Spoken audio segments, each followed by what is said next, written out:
Hello, guys. So next talk is from Lin. It's Lin from Nethermind. Okay. Hello, everyone. Yeah, I guess everyone's pretty tired, and it's gonna be slightly more technical than probably the other talks. So, but I'll try my best to explain, and feel free to ask any questions anytime. So, yeah, today I'm going to talk about embedded rollups, a new paradigm for cross-L2 stage share. I'm Lin Oshitani from Nethermind Research, and this is going to work with Connor, also from Nethermind Research. Okay, before talking about embedded rollups, let's talk about rollups. What are rollups? But even before that, like, what did we have before we had rollups? What we had is that we had like users, they will submit their transactions to the L1. And the L1 will like upgrade the state, and that's it. Very, very simple times. And like the L1 is great, like you get synchronous composability like out of the box. So if you think of those as seeds, those are all smart contracts. They can all call into each other, they can read into each other, they can write, and all like within a single call seamlessly.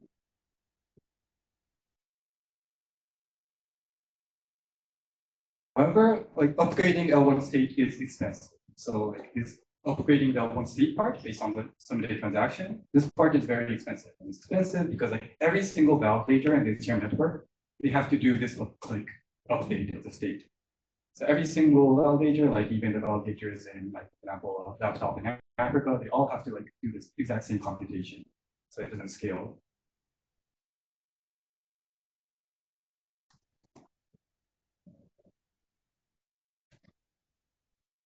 Okay, so like due to this limitation, like rollups were invented.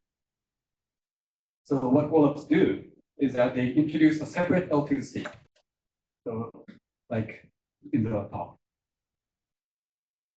And then what happens is that like sequencers, or in some cases users, you can submit their transactions to the L1, to what's called an inbox contract. This is where you store, like you submit your L2 transactions to.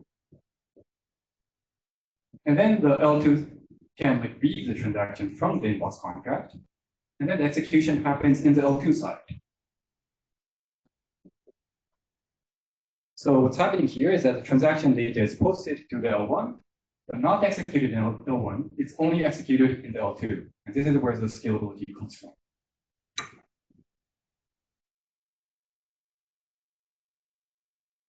And another way to see this is that rollups are like constructions where like you derive their state from the L1. So just by reading the L1, all the data in the L1, you can actually derive the L2 state. So this is exactly what makes rollup a rollup.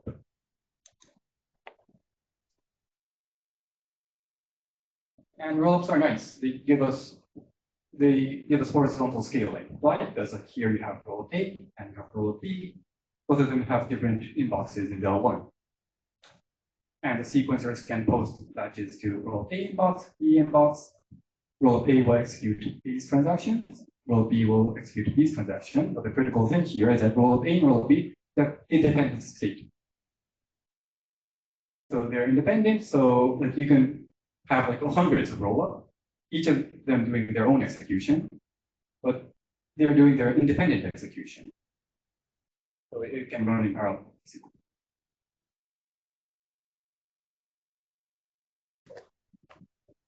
Okay, so rollups are nice, they can scale, but there's one problem. And the big problem here is that they cannot read or write to each other. So like in rollup A, you have a smart contract. In that smart contract, you can't call into or read or write to the smart contract in rollup B. In other words, like there's no shared state in the L2. Like they're just completely independent state. And this is what's called fragmentation. Because like before you had the L1, everything was composable. You can call into, read, write, whatever smart contract you wanted to. But once it's in the L2, you have this like boundary between them. And this leads to fragmentation.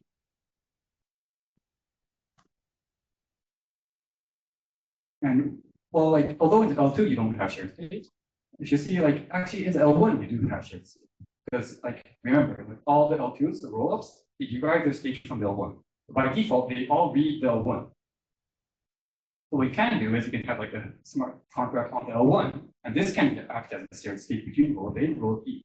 Because when they're like reading the inbox contract, they can also read the smart contract. And the smart contract can act like basically a read-only shared state between the rollups. So you can get shared state, but however, the problem is that L1 is expensive to update.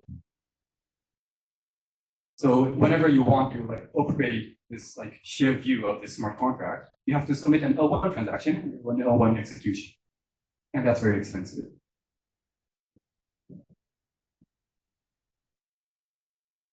Okay, so recap so far, like rollups scale blockchains.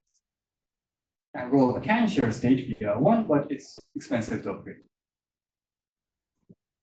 And now the big question here is how can we enable shared state cheaply?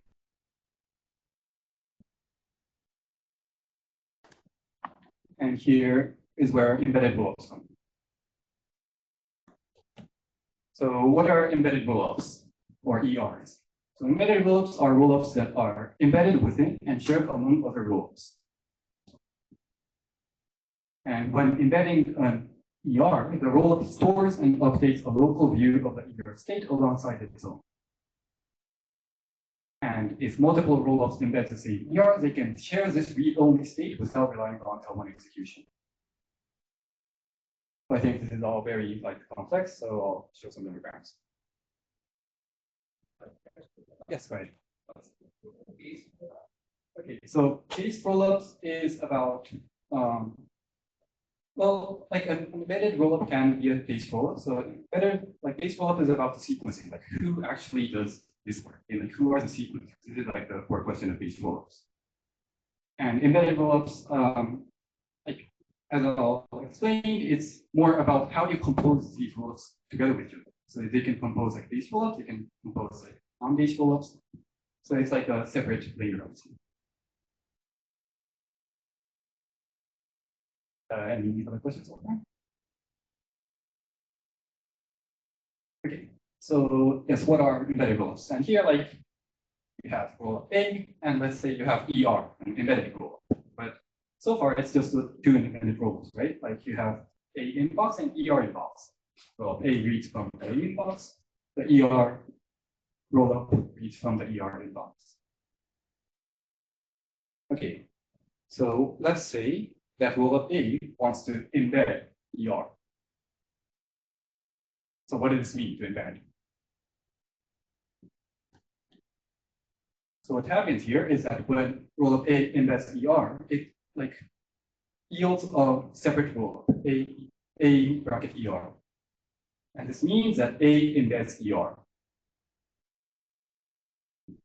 And what happens internally is that like A will embed the state of ER within its like local state. So within the state of AER, that you have this whole state of ER embedded within it.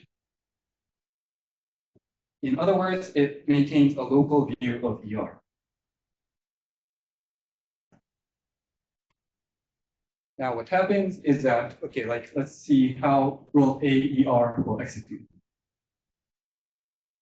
So first, what happens is that the ER state, like this local view of ER, the rollup AER's execution will first like read the ER transactions from the ER inbox.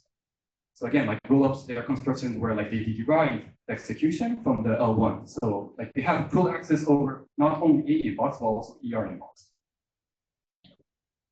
So they can like first read from the ER inbox, update the local view of the ER by executing all the like read ER transactions. And then it can proceed to read the A transactions from the A inbox and update the AER state.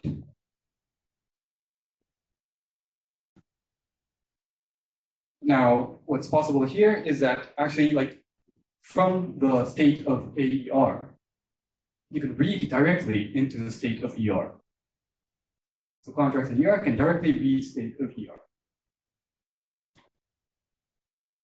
And this is like exactly the same as like reading any other smart contract in like this part of the state. it's completely seamless and completely synchronous.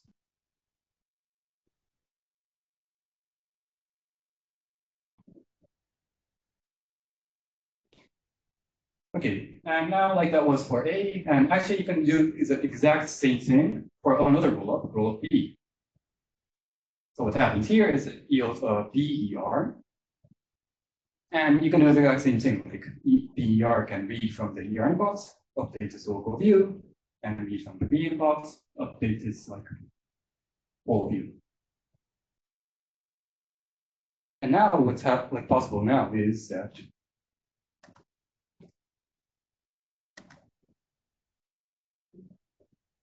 now, like, because rollup A and rollup B, they both embed the same ER rollup. What's possible now is that ER can act as a read-only shared state between A and B. So both AER and BER, they read from the exact same ER inbox here. So all the inputs to the like local view is completely the same, which means that the ER execution is because the ER is the execution is deterministic and the inputs are the same. It yields exactly the same like local view of the ER. So now when rollup A reads from ER and rollup B reads from ER, they read the exact same state. So now what you got is like read-only shared state. And you get read-only shared state without involving L1 execution.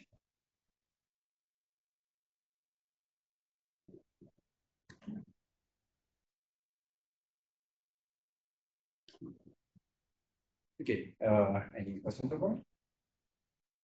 Yeah, go ahead.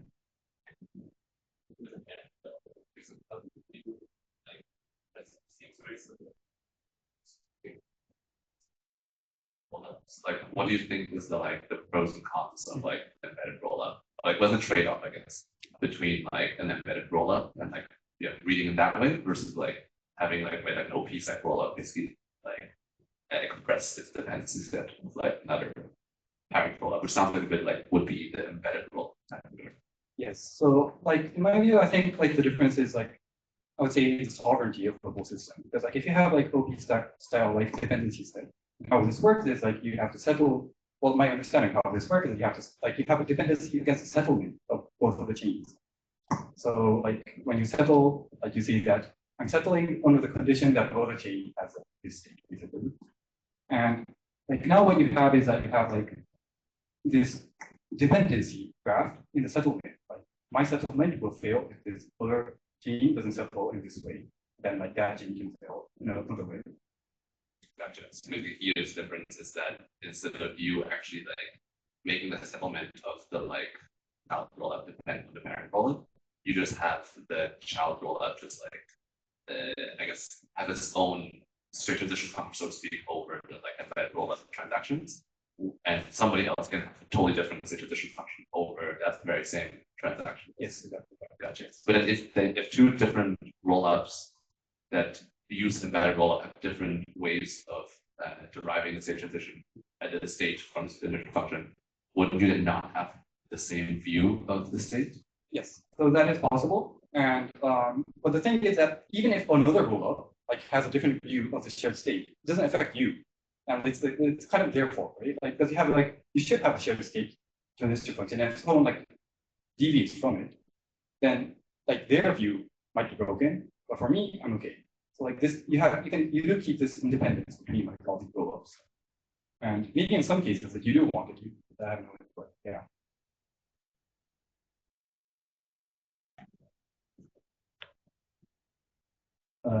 Any other questions?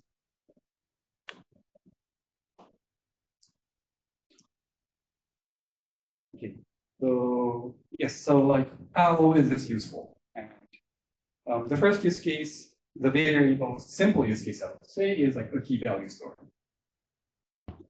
And what the key value store is, it's basically like a mapping from a key to a value. And how this works is that you have a KVS rollup in the middle. This is the rollup that's going to be embedded. And then you can have rollup A and rollup B both embed the same KVS rollup. And whenever the user wants to upgrade this like view of the KVS, what they do is they can like write a key value pair to the KVS inbox. And the KDS inbox will be read by both rollup A and rollup B, and both of them will share the same view of the key-value store. Now, in what cases is this like useful? It's one example would be ENS. So like in the ENS case, it's going to be like the mapping from the ENS domain to the address, for example, or maybe the very much. Yeah. So like the mapping between those two. And the nice thing here is that like if you do one write to the KDS inbox, all the rollups that are embedded in this KDS roll, they will have exactly the same view. So you can do like a single write and like propagate it to all the rollups. Another good example would be key store rollups, key stores. So key stores are like basically like for smart contract accounts, and you want to map your smart contract account to like a set of keys, for example. And this too, like you would want access to this to all the rollups within all the rollups, and you don't want to do like writes to each of the rollups. So if you do a single write to the KDS inbox, you can like propagate it to all the rollups.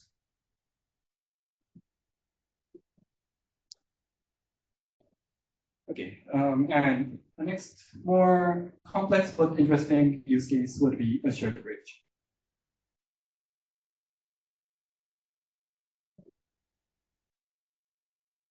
Okay, so like at the high level, we can implement a shared bridge rollup to track token balances across rollups. And this rollups enables first the slow L2 to L2 transfer without requiring costly L1 transactions. Additionally, it supports fast and efficient solver-based transfers by concentrating solver liquidity within a single shared bridge layer.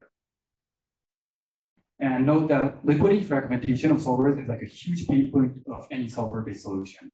And for example, like if you have 100 rollups, if you want a like, liquidity-based solution, like you need to have all the 100 like pairwise solvers in like each of the pairs. And even for like the very low liquidity, like low, not very used like rollups. So, and the solvers have to have like liquidity in each of the rollups, so they can't have shared liquidity. Okay, so and how the shared bridge would work on an embedded rollup setting is this. So first, like let's think about deposits. So deposits are like kind of simple. Like you have a user. Let's say he wants to deposit into rollup A. So instead of like depositing into like a rollup A specific bridge, they go to a shared bridge and deposit 10 ETH and say that hey, this is intending to go to rollup A. Now what happens is that this shared bridge rollup will read from the shared bridge inbox and say that hey, like A has like 10 ETH added to their like balance basically. And then in rollup A, it can have like a local bridge contract that reads from the shared bridge and then emits 10 ETH to the user.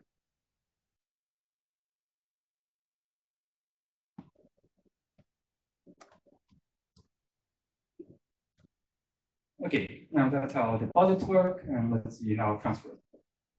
Now suppose that user A in rollup A SV wants to send 3 ETH to user B in rollup SV.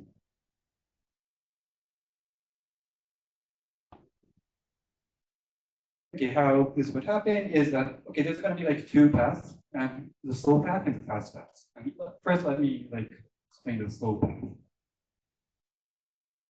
So what would happen here is that the user will send like 3 ETH to the bridge, their local bridge in rollup A, here. And then eventually, this will all rollup ASP, it will settle to the 1. And when they settle, like you can have the shared bridge, or you can push the state root of ASP to the shared bridge. Now, when the shared bridge like reads from the like shared bridge inbox, it can read in the state root of the whole rollup A. And based on this, we can know that hey, there was like a 3 deposit to the bridge, and that's intended to go to B. So we can like do the accounting, say that hey, A minus 3, B plus 3. And then B's local bridge can like read from this shared bridge and emit the 3 to the user. Now at this point, it's already pretty nice because you can transfer from ASP to BESP with minimal L1 execution. So no ETH transfer in the L1. this is the nice thing about like a shared bridge.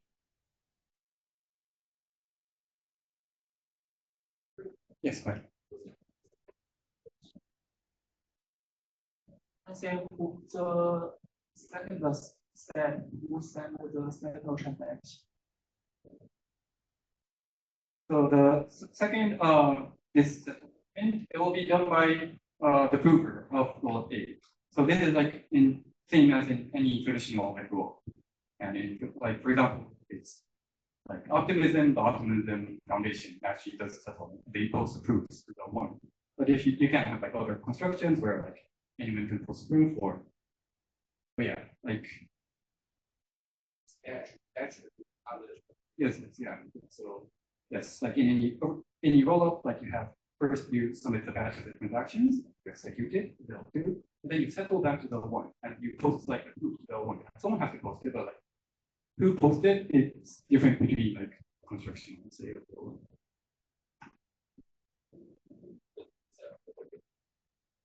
Okay, so like step 4 is like so when you have rollup A as B and you have like, send 3 E's to the shared bridge, and then you settle this whole state to like L1, that will within that state root, it will contain the information of the bridge, right? Like and the fact that there's like this pending transfer in the shared bridge the non-shared bridge contract in Rhei. And then like if you push this to the shared like inbox and have it read by the shared bridge contract, or the shared bridge rollup, what would happen is you can like import this state root into the shared bridge right? Through the L1, because like everything in the L1 is basically shared state. So now like once you have the state root of A, you know the fact from the state root that like this thing happened. So from the fact, you can update this like shared bridge table and say that, hey, like A is bridging out to B 3E. So like I can upgrade this table.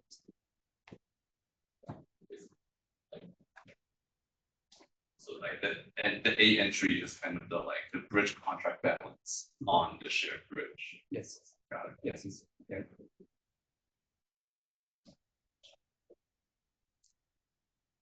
This is just like maybe a random idea, but couldn't you just have user A submit the transaction on the shared bridge rollup? Basically submit both on the rollup A and on the shared bridge rollup A. So that's actually a great point, and that's actually where we're heading towards. So yes, that's exactly. So there is a shortcut that you can do. Yes. Any other questions? Technical side, Rollups A or we could have this recovery lifetime. Okay, so yeah, like the implementation, it's also an interesting question. Like I think your question is like, how do you actually embed this SB thing, right? So, and there's multiple ways, but I think the most simple way would be that like in rollup A, is let's say there's an EVM, right? So EVM, you have contracts, and you can have like a special contract within that EVM execution allocated to the shared bridge. So you can see that this special contract, it's like from my rollups view, it's read-only. I cannot like write to it. And how that shared like contract state progresses, it's based off solely on the inputs from here. So now you can have like minimal modifications to the EVM itself of rollup A. You just have like a special contract allocated where like the input is restricted from the inputs from here, and you can't like provide inputs from the rollup itself.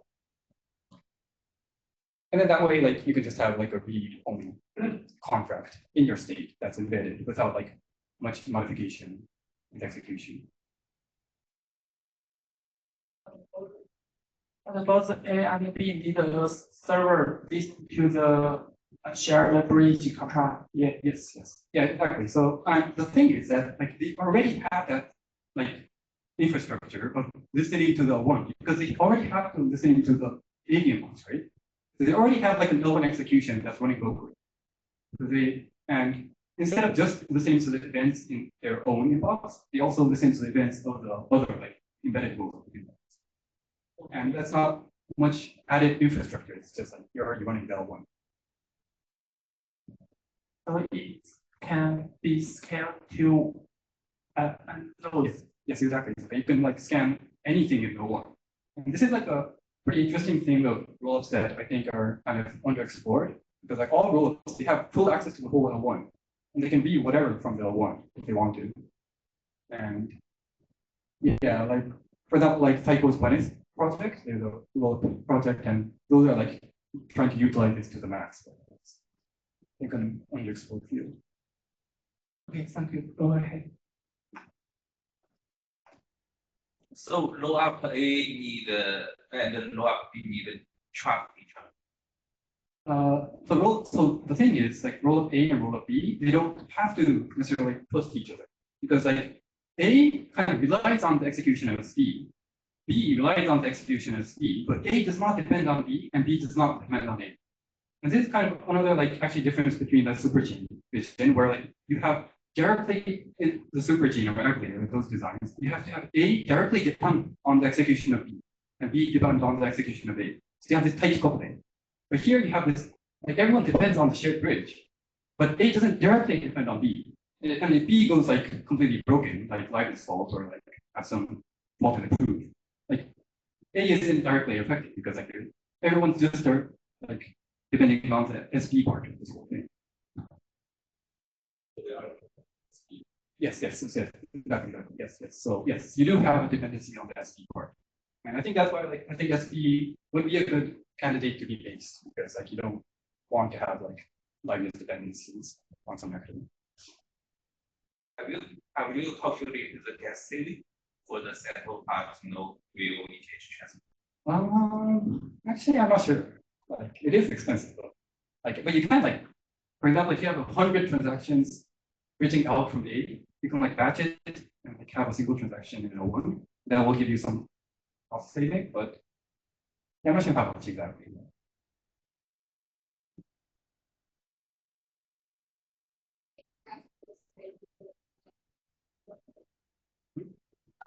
Like the rollup A and rollup B, they use the same shared bridge, so they know each other. Yeah. Yes. Okay. Yes. So both of them are embedding the exact same shared bridge. Okay. So actually their data actually they shared by the shared bridge, right? Yes. Okay. Like shared bridge is where you put the shared database. Okay.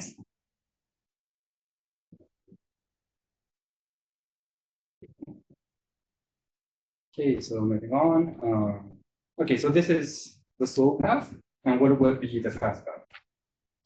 And here's where the solvers come in.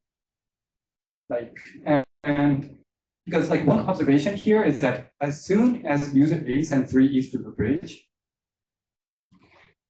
like now, like eventually, what's going to happen through the slow path is like the transfer is going to happen. So that's like eventually. So what you can have, like to make that faster, is you can have a solver. So the solver can live inside the shared bridge layer. So like here, they have their own account, and they have the ability to like transfer tokens from their account to another role. Now what this solver does is that they will like observe the send 3 ETH transfer from user A to the bridge. They will observe it, and then they will like immediately update the shared bridge layer. And this solver can like so enable like a fast transfer, basically. It's like saying that, hey, instead of waiting for A to send to B, I'm just gonna like send to B through my own account. And then the role B can like directly read from the shared bridge and emit the 3 ETH without waiting for the ETH settlement.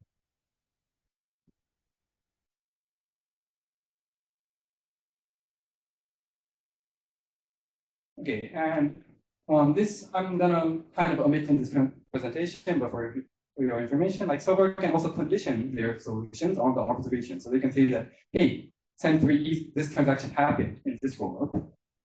I'm gonna only emit my update if this actually happens. And what you mean by this actually happens is you can condition it on the batch submission of the rollup A. So not the proof, but the batch. But yeah, this I'll kind of omit here. But interesting optimization. Okay, and now you have the fast path running, and then what happens later is that like you refund the solver as a slow path. So eventually, like rollup A will settle to the 1. And you can do the exact same thing that the soul path, like the shared bridge can be the state root of A and of A, but here, like it will know that the solver like have fronted the capital beforehand. So they can just say that, hey, instead of like sending the -3 to A, B, because B already received it through the solver, I'll just send it to like the solver. And you can add some tips here from the user.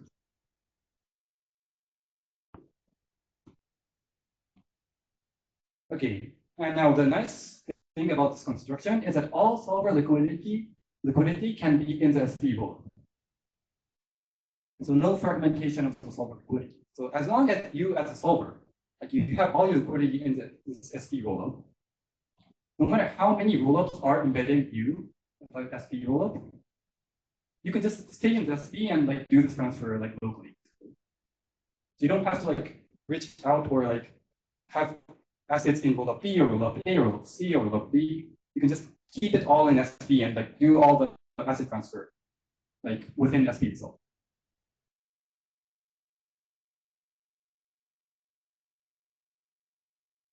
Okay, so conclusion is embedded rollups enable read-only shared seed between rollups. Read-only shared seed can be used for shared PVS, shared bridge, etc. And in general, like rollups derive their state from the L1, so other interesting things may be possible by playing around with its derivation. Okay, thank you.